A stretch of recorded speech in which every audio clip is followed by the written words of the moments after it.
উদিতা উৎসব কমিটির তরফে মকর সংক্রান্তি উদযাপন ছিল কিছুটা অন্য ধাঁচের। একদিকে যেমন ঢালা ও পিঠে পায়েসের ব্যবস্থা ছিল, ঠিক তেমনই বাঙালির পুরনো রীতিনীতি যা হারিয়ে গিয়েছে সেই ফেলে আসা সংস্কৃতিকে ফের একবার পুনরুজ্জীবিত করার চেষ্টাও করা হলো কর্তৃপক্ষের তরফে।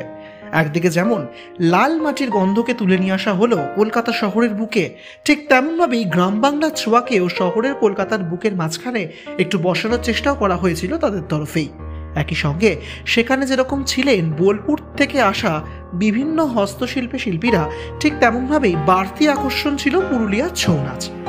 স্বাভাবিকভাবেই কলকাতার মানুষ যা হারিয়ে ফেলেছে, যা ভুলে যেতে চলেছে বা যা সহজেই চোখে পড়ে না, সেই ফেলে আসা সংস্কৃতির ছোঁয়া ফের একবার পাইয়ে দিতেই এই আয়োজন বলে দাবি। মকর সংক্রান্তি উপলক্ষে ছিল বিভিন্ন স্টল, আর তার মধ্যেই বাড়তি আকর্ষণ ছিল কলকাতার K3 ক্যাফে।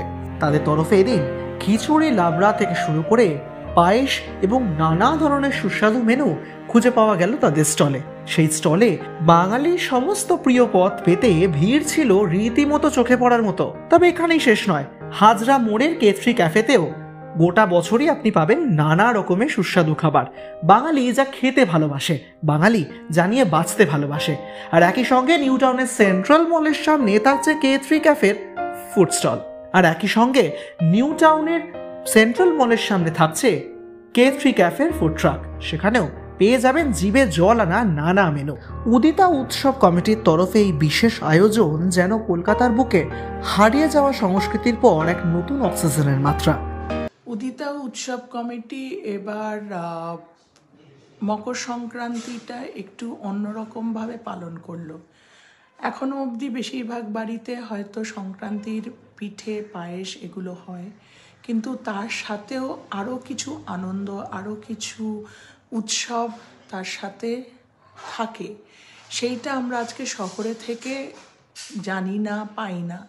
তো সেই কারণেই এবার উদিতা উৎসব কমিটি আমাদের উদিতা কমপ্লেক্সে মকর সংক্রান্তি মেলাতে সোনাঝুরি হাট থেকে বেশ কিছু বিক্রেতা তারা এসছিল নানা ধরনের জিনিস নিয়ে, খাবার দাবার, বাচ্চাদের খেলার জায়গা, গাছ, সবজি, এই ধরনের একটা মেলা বসালো।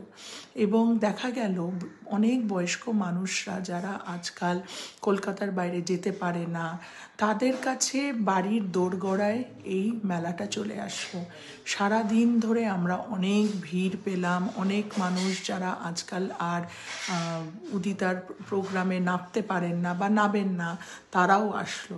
এই পুরো মেলাটার একটা সুন্দর দিক ছিল আমাদের ছৌ ডান্স, ছৌ নৃত্য। পুরুলিয়া থেকে একটি সংগঠন আসে, একটি গ্রুপ আসে এবং তারা অদ্ভুত একটি ছৌ নৃত্য পরিবেশনা করে, যেটা ছোট বাচ্চা থেকে বয়স্করা সবাই খুব আনন্দ পেয়েছে। একটা অন্য ধরনের নাচ, বেশিরভাগের কাছে যারা দেখেনি তাদের কাছেও সেটার একটা আলাদা মাত্রা পেয়েছে। সায়কদের রিপোর্ট, ক্যালকলিং টিভি, কলকাতা।